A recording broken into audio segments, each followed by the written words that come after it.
3 hours after I buried my daughter, my phone rang. It was Dr. Monica Reyes, the woman who'd held my hand through every hospital visit, every treatment, every desperate prayer. And the first thing she said to me was, "Simone, listen to me very carefully. Do not tell Marcus I called you. Do not tell anyone.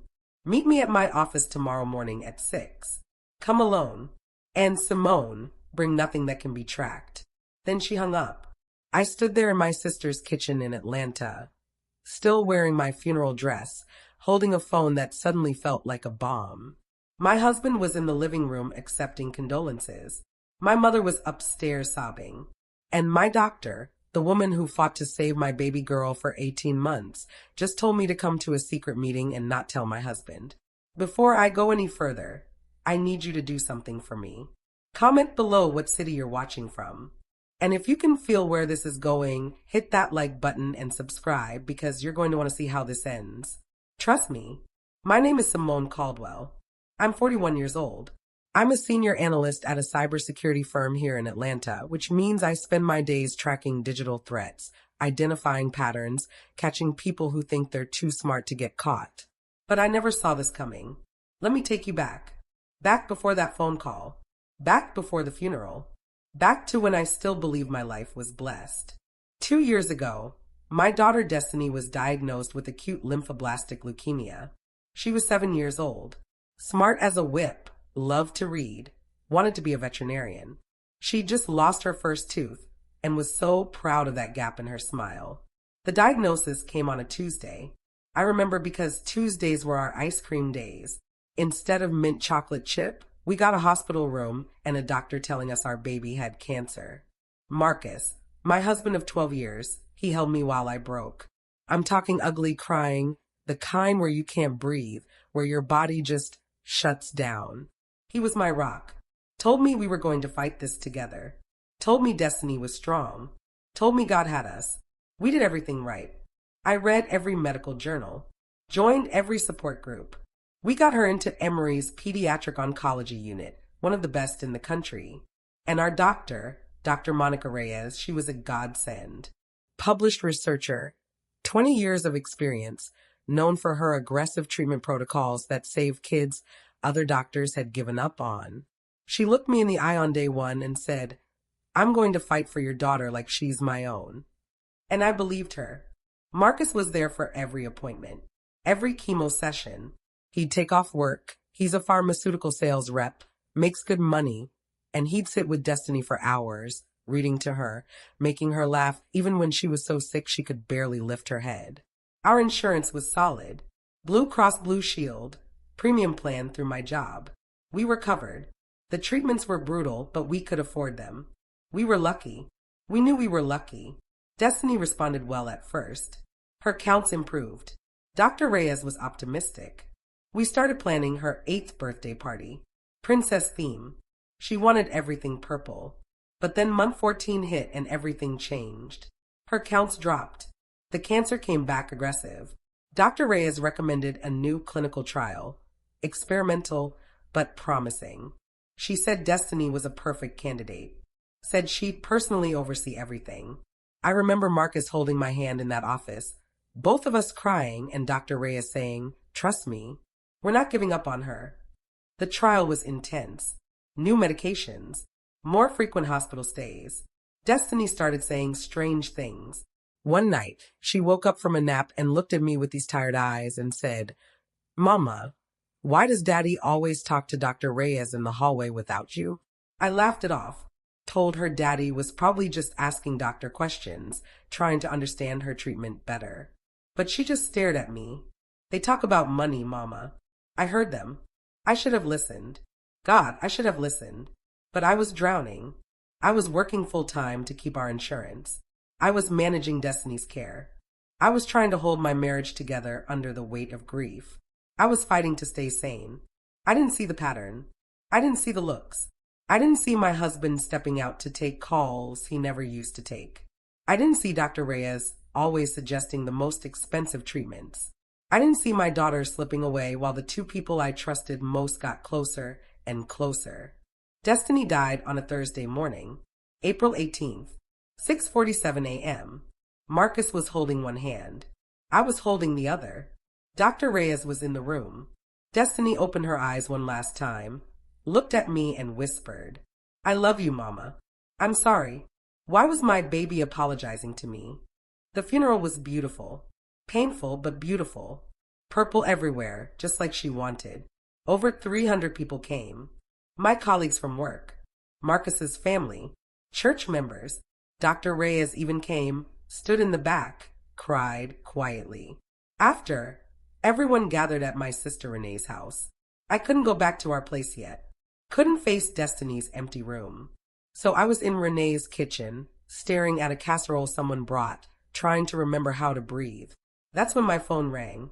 Dr. Reyes, 9:47 p.m. Simone, listen to me very carefully. Do not tell Marcus I called you. I'm standing there, and my brain is trying to process. My daughter's doctor, the woman who cried at her funeral 7 hours ago, is telling me to secretly meet her at 6 in the morning. I wanted to ask why, but something in her voice stopped me. Fear. Dr. Monica Reyes, the woman who stared down death for a living, was terrified. So I just said, okay. I didn't sleep that night. Couldn't.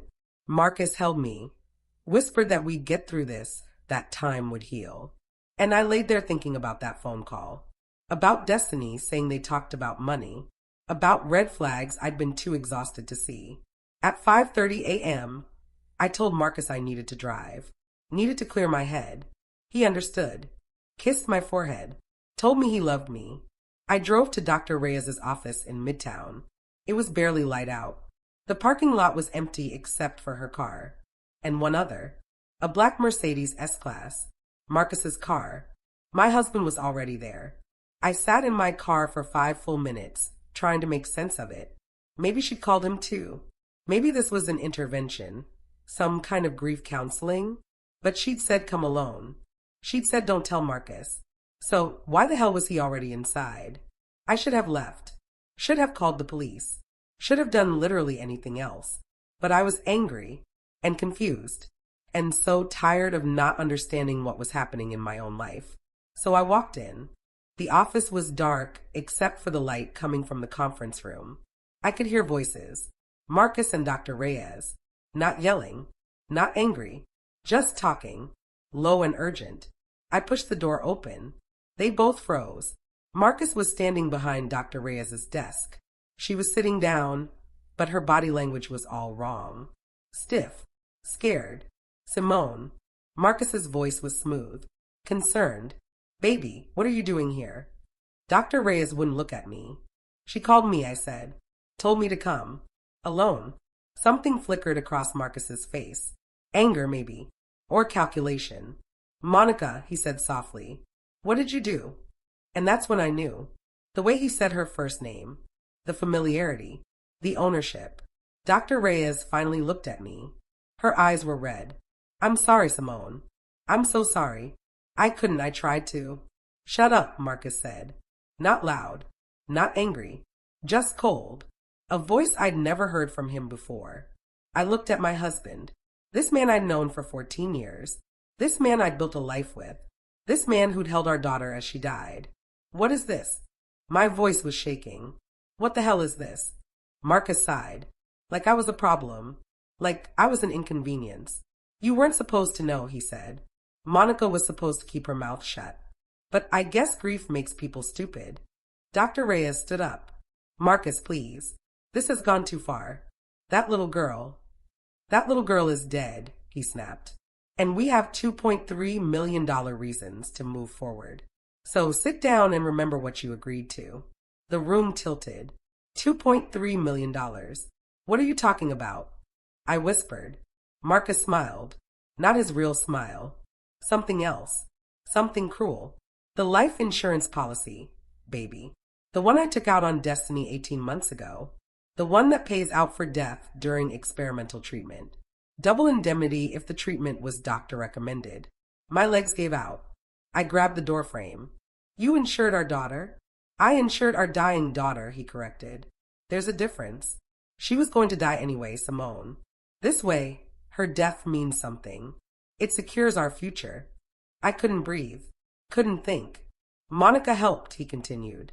Made sure Destiny got the right treatments. The expensive ones. The ones that qualified for the maximum payout. She gets 20%. I get the rest. Well, we get the rest. You're my wife. Community property state, baby. Dr. Reyes was crying now. I didn't know she would suffer like that. Marcus, you said the treatment would be humane. That she wouldn't. She was dying anyway, he yelled. What difference does it make? I don't remember deciding to run. I just remember running. Down the hallway. Out the door. Into my car. I locked the doors and my hands were shaking so hard I could barely hold my keys. Marcus came outside. Stood in the parking lot. Didn't chase me. Just watched. And smiled. I drove to Renee's house. Banged on the door until she answered. Simone what? Marcus killed Destiny. The words felt insane coming out of my mouth. But I told her everything. The insurance. The treatments. Dr. Reyes. The money. Renee's a paralegal. Sharp. Practical. She listened to everything, then said, We need proof. Right now, it's your word against theirs. And Marcus is charismatic. Dr. Reyes is respected. No one's going to believe this without evidence. How do I get evidence? She thought for a moment. You're in cybersecurity. And Marcus is an idiot who thinks he's smarter than everyone else. Which means he documented it somewhere. She was right. I went home that afternoon. Marcus was there, calm as anything. Made me tea. Told me he understood I was grieving. That stress was making me irrational. What you think you heard this morning, he said gently. That's not what happened. Dr. Reyes called us both because she's concerned about you. About your mental state. She thinks you need professional help. Gaslighting. Classic. Effective. I played along. Apologized. Cried. Let him hold me. And when he went to take a shower, I cloned his phone. Took me 3 days to go through everything. Marcus was meticulous, organized, and arrogant. He'd saved everything. Emails between him and Dr. Reyes dating back 19 months. Before Destiny was even officially diagnosed. Messages about optimizing the treatment timeline. About maximizing policy terms. About keeping me managed and compliant. Text messages about me. About how I was too smart, too detail-oriented. How they needed to keep me exhausted and emotional so I wouldn't ask questions. Voice memos where Marcus practiced what he'd say to investigators if anyone questioned the policy. How he'd cry. How he'd talk about wanting to secure Destiny's future. How he never imagined she'd actually die. And financial records. The $2.3 million policy.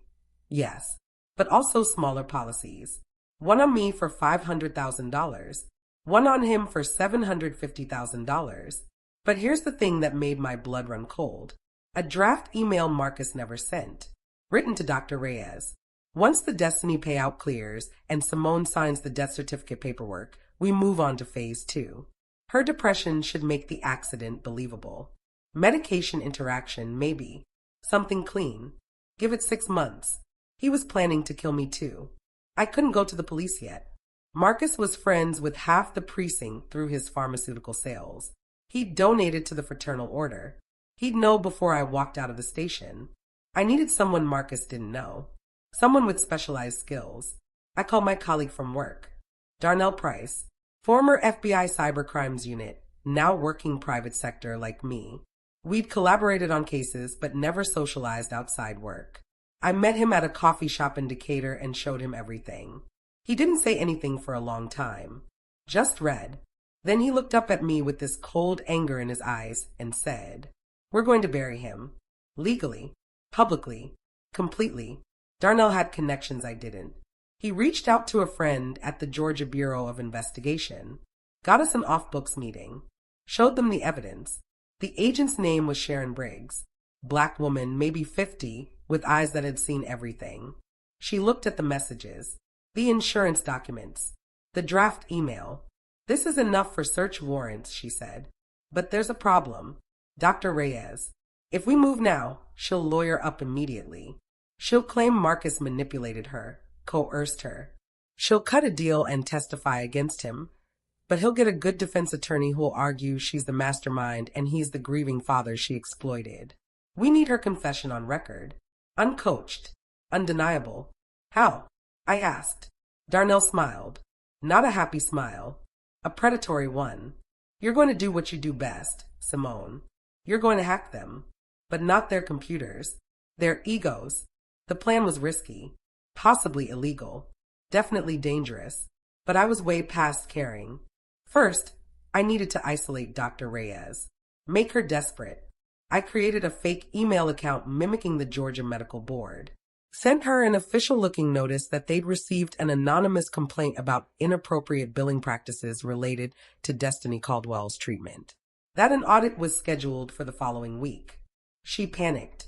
Called Marcus 14 times in 1 hour. He didn't answer. I'd cloned his phone, so I made sure he was in a dead zone for meetings that day. Then I sent her another email, this time from a fake attorney account. Told her I was representing the Caldwell family in a potential civil suit, that we had questions about her treatment protocols. She called Marcus 20 more times. By evening, she was unraveling, and that's when I made my move. I called her from a burner phone. Dr. Reyes, it's Simone. Please don't hang up. I know about the insurance. I know about everything. And I need you to understand something. Marcus is about to throw you under the bus. He's already talking to lawyers. He's going to say you manipulated him, that you took advantage of a grieving father. He's going to walk away clean, and you're going to prison. Silence on the line. I can help you, I continued. But you need to meet me.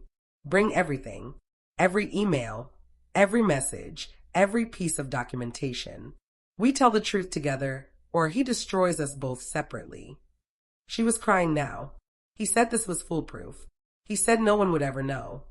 He lied to you the same way he lied to me, I said. Please, meet me. She agreed to meet me the next day. Darnell's office, with Agent Briggs hidden in the next room recording everything.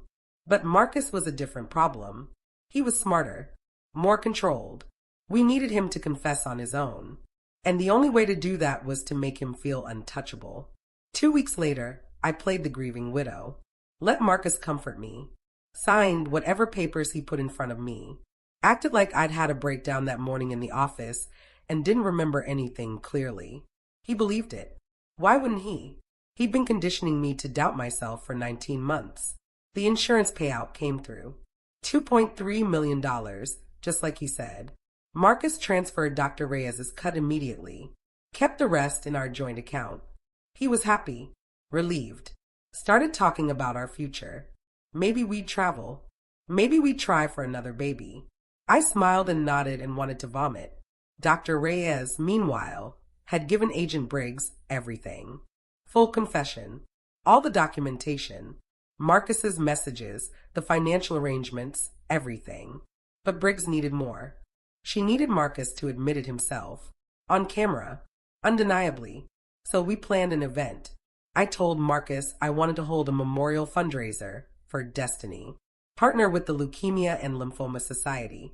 Raise money for pediatric cancer research in her name. Turn our tragedy into something meaningful. He loved the idea. Of course he did. It made him look good. Grieving father honoring his daughter's memory. We rented the ballroom at the Omni Hotel downtown. Invited everyone. Family. Friends. Marcus's colleagues. My colleagues.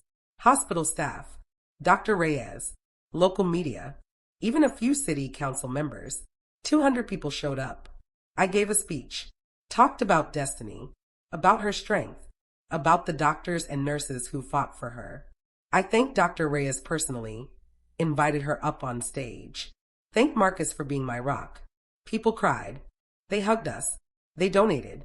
It was perfect. And then, during the reception, I asked Marcus and Dr. Reyes to join me in a side room. Told them I wanted to discuss something about Destiny's medical records. Something I had found that didn't make sense. They exchanged a look. But they came. Inside the room, Darnell was waiting with a laptop. Hi, Marcus, he said. Hi, Dr. Reyes. We haven't met. I'm Darnell Price. I work with Simone. And I'm also the person who's been documenting your entire conspiracy for the past 3 weeks. Marcus went pale. Dr. Reyes looked like she might pass out. Darnell turned the laptop around. On the screen, recordings of Dr. Reyes's confession. Screenshots of Marcus's messages. Bank records showing the money transfers. You're both going to go back to that ballroom, Darnell said calmly. You're going to go on stage. And you're going to tell the truth. Because if you don't, Agent Sharon Briggs, who's currently in the hallway with 4 other GBI agents and 2 Atlanta PD detectives, is going to arrest you in front of 200 people, including 3 news cameras. Your choice. Marcus found his voice. You have no proof. Those recordings are illegally obtained. None of this is admissible. You're right, I said. So let's make it admissible. Let's make it public. Let's make it undeniable. You're going to confess. Both of you. On camera. In front of witnesses. Or I'm going to play these recordings right now over the ballroom speakers and let everyone you know hear what you did to our daughter. Dr. Reyes broke first. I can't do this. Marcus, you said. Shut up, he hissed. But she was done. She was broken. Tell them, she begged him. Just tell them. It's over. Marcus looked at me with pure hatred. You stupid. The door opened. Agent Briggs stepped in. Mr. Caldwell, Dr. Reyes. You have 2 minutes to make a decision. They went back to the ballroom. I went to the stage. Took the microphone. Thank you all for being here tonight. For honoring my daughter. Before we end, there's something I need to share. Something Dr. Reyes and my husband Marcus need to share. About Destiny's death. The room went silent. I looked at them, standing together near the stage. Both of them trapped. Marcus, I said, would you like to tell them? Or should I? He didn't move. So I played the first recording. Dr. Reyes's confession. Her voice shaking as she admitted to recommending unnecessary treatments. To conspiring with Marcus. To the insurance fraud. The room erupted. Gasps. Shouts. Someone screamed. Security moved toward the doors. Agent Briggs and her team stepped into the ballroom. And Marcus, seeing it all fall apart, did something I didn't expect. He grabbed the microphone from a nearby table and started talking. Yes, he shouted. Yes, I did it. I took out a policy on my dying daughter because I wasn't going to let her death mean nothing. We were going to lose her anyway. Why shouldn't I be compensated for that? Do you know what we spent? What we sacrificed? I earned that money. The crowd was in shock. Someone was filming on their phone. The news cameras were rolling. Dr. Reyes collapsed into a chair, sobbing. Marcus kept going. And Simone, perfect Simone, she was so busy being the martyr, the devoted mother, that she never saw what was right in front of her. She made it so easy. All I had to do was keep her tired and sad, and she believed every single thing I said. Agent Briggs moved forward. Marcus Caldwell, you're under arrest for insurance fraud, conspiracy to commit fraud, and felony child endangerment resulting in death. He lunged at me. Darnell stepped between us. 2 officers tackled Marcus to the ground. Dr. Reyes was arrested separately, let out in handcuffs while crying that she was sorry, that she never meant for Destiny to suffer. And I stood on that stage in front of 200 people and 3 news cameras and finally let myself break. The trial took 8 months. Marcus's defense was pathetic. Tried to claim he was mentally unstable from grief. That Dr. Reyes had manipulated him. That I had set him up. But the evidence was undeniable. The messages. The financial records. His confession on camera in front of 200 witnesses. He was convicted on all counts. 25 years to life. Dr. Reyes took a plea deal. Testified against Marcus. Got 15 years. Lost her medical license permanently. The insurance company tried to sue me for the payout. I countersued for emotional distress and fraud. We settled. I kept $1.8 million. The rest went to legal fees and restitution. I used that money to start the Destiny Caldwell Foundation. We fund independent medical audits for pediatric cancer treatments. We provide financial transparency resources for families navigating insurance. We train medical professionals to identify signs of caregiver fraud. Because here's what I learned, Destiny wasn't the first. Marcus and Dr. Reyes had discussed doing this with other families. They never got the chance, but they'd planned it. How many other children have died? Because someone saw them as a payday. I think about Destiny every single day. About the things she said that I didn't hear. About how she apologized to me before she died. Like she knew.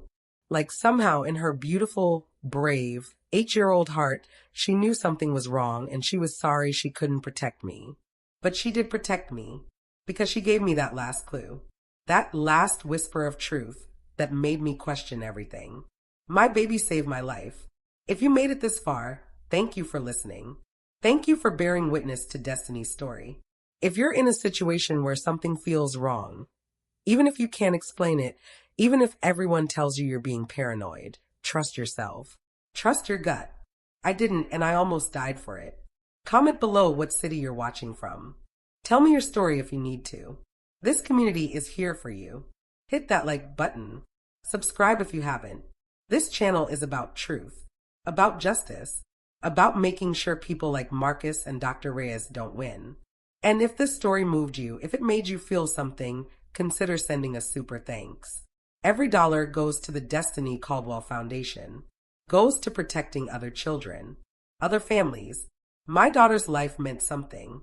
Her death meant something. And I'm going to spend the rest of my life making sure no one forgets that. Rest in power, Destiny Marie Caldwell. Mama loves you, baby. Forever.